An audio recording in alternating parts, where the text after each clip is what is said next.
วัสดีครับสุนิจโจทวีชนะครับวันนี้ผมอยู่ที่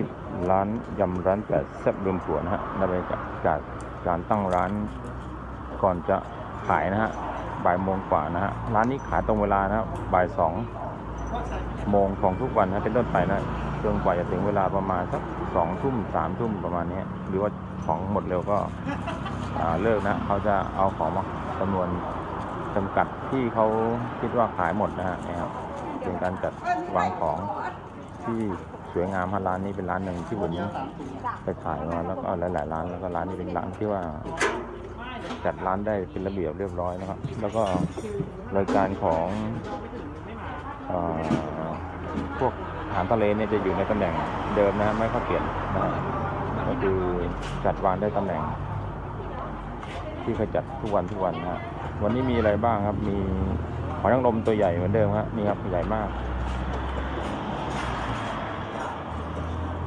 หอยแครงแดงเลือดนะฮะ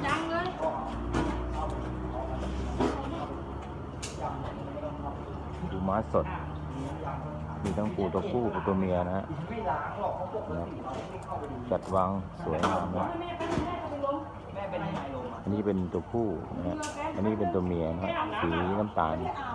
วันนี้จะมีแมงดาตัวเป็นไข่นะก็จะมีวันนี้ไม่มีกั้งวันนี้ไม่มีกั้งน้องกั้งไม่มีค่ะฝนตกดูอากาศด้วยพี่โจหาทำหากั้งจริงเหรออากาศไม่ดีนะอากาศมืดครึ้มนะดูบรรยากาศไม่ค่อยสดเลยไม่เอาดูมืดมาแล้วฝนไม่มีกูดำหรอคะเรียกค่ะน้องท็อปนะเป็นคนยำนะเอาเผ็ดปานกลางนะคะรวมกันนะลูกวันนี้เวลาพ่อบ่าย2เริ่มต้นฮะบ่าย2แล้วนะฮะเริ่มขายเลยนะคิวแรกเริ่มขึ้นครับวันนี้ผมมาก่อนเวลาพอดีนะครับแล้วเป็นน้องมุกนะกำลังจะเตรียมกล้องไลฟ์สดนี่เป็นคุณแม่ของน้องออฟนะตัวนี้จะเป็นพวงมาลัยนะไหว้ทุกวันนะตรงหัวเสาด้านนี้นะวันนี้มีไข่ปลานะเห็นยังไหนเอ่ยไข่ปลาริวกิวนี่ไข่ปลาริวกิวไปเดียวห่างหายไปนานนะฮะมาแล้วนะครับลูกใหญ่มากคุณนึกว่าลูกสนุกเกอร์โอ้โหเหมือนลูกแก้วเหมือนลูกแก้วเลยนะครับไข่ปลาริวกิวเสร็จไปแล้ว1 เมนูแล้วรวมกันนะหรือย่างนะถูกทีมงานทำงานกันสมัครคอมเมนต์นะขยันขันแข็งนะ1 คน2 คน3 คน4 คน5 คนแล้วก็น้องมุกรับออเดอร์น้ำยำนะคนละสี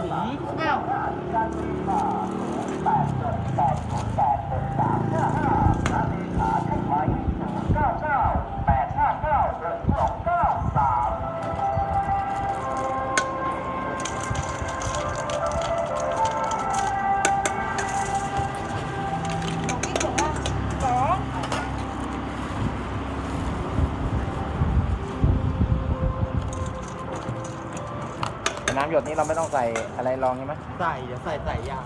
จะไม่มีมันหยดนี่ใส่ยางเลย2 ถุง130พริกแดงเดือดนะฮะพริกก่อนตัวนี้พริกก็จะไม่เหมือนใครนะเอกลักษณ์นะสีแดงสดใสกุ้งแทง2 กระปุกไม่ล้าเผ็ดกลางกุ้งแทงด้านนู้นเลยครับโอ้พี่ทานคนเดียวดูเมนูซะก่อนเทียบเลยกี่เมนูเขาเนี่ย7 8 9 10 11 เมนูทานคนเดียวหมดเลยนะฮะรับหิ้วค่ะรับหิ้วนะครับโอเคในเมืองนี้นะนครถมค่ะนครถมนะไม่ไกลนครถมวิ่งแค่ชั่วโมงเดียวถึงได้ไหมเดี๋ยวปลาร้าไหมไม่ล้าเผ็ดกลางไม่ล้าเผ็ดกลาง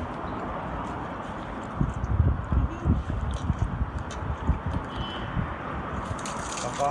แมงดาไม่ล้าพริกปลายช้อนแม่7 เล็ก 1 เล็ก 2เนอะแมงดาไม่ล้าพริกปลายช้อน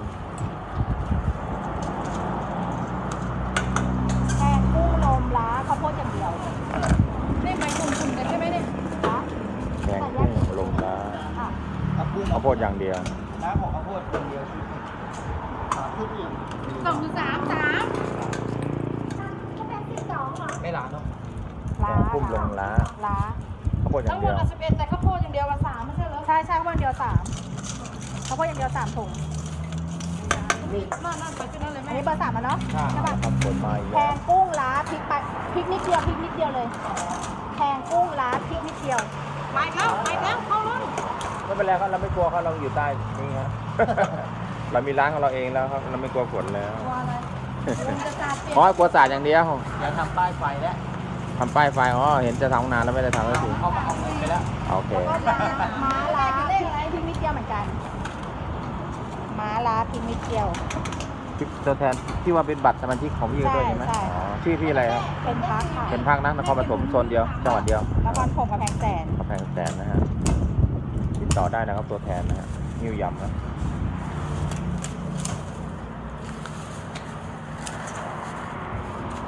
อ้าวแล้วนี่ให้กดไลค์กด ปูม้า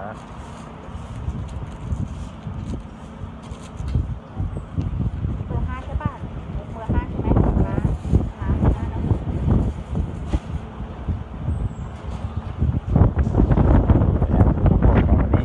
โคตรอวบไหมวันนี้โอ้โหอวบอันน่ากินนะเต่งตึงนะอันนี้คือเตรียมไว้เพื่อใส่ถุงนะคือคนที่ยำนะฮะร้านนี้ก็จะใส่ถุงมือเรียบร้อยสะอาดสะอ้านนะการจัดวางไอ้มุมนี้คืออะไรพี่เหมือนใกล้ฟ้าทองใช่ไหมอ๋อมันมีหอยแครงนี่คือสแปร์ไว้นะถ้ามีอีกนะครับหมดแล้วยังได้อีกนะ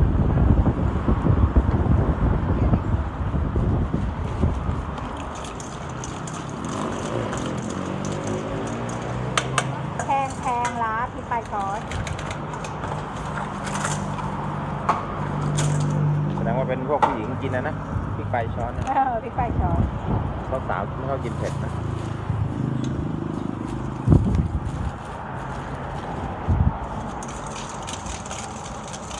แล้วก็หมึกแพงล้าพริกปลายช้อน หมึกแห้งลาพริกไปช้อน หมึก ลาพริกไปช้อน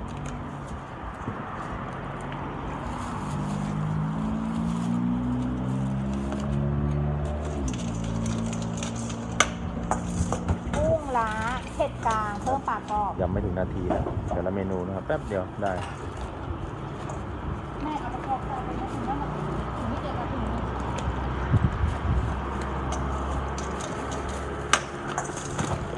จัดมา ที่8แล้วนะแล้วก็กุ้งล้าเผ็ดกลางเพิ่มประกอบเหมือนกัน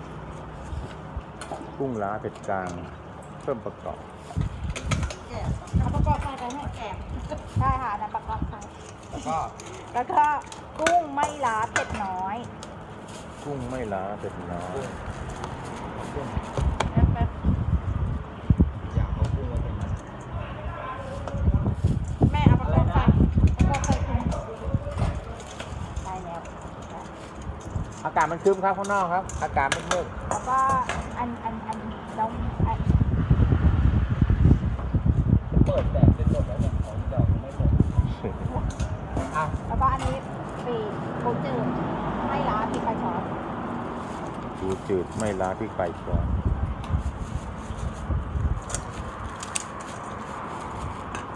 เอาไปกินเองใช่ไหมเนี่ย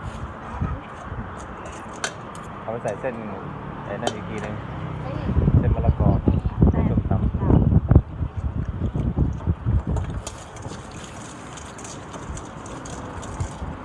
อากาศแบบนี้ก็ดีเนาะ ครับเย็นสบาย อยากเอาที่ไหนออกได้ตักแล้วขวด นี่ขวดอะเลือกได้เยอะ เดียว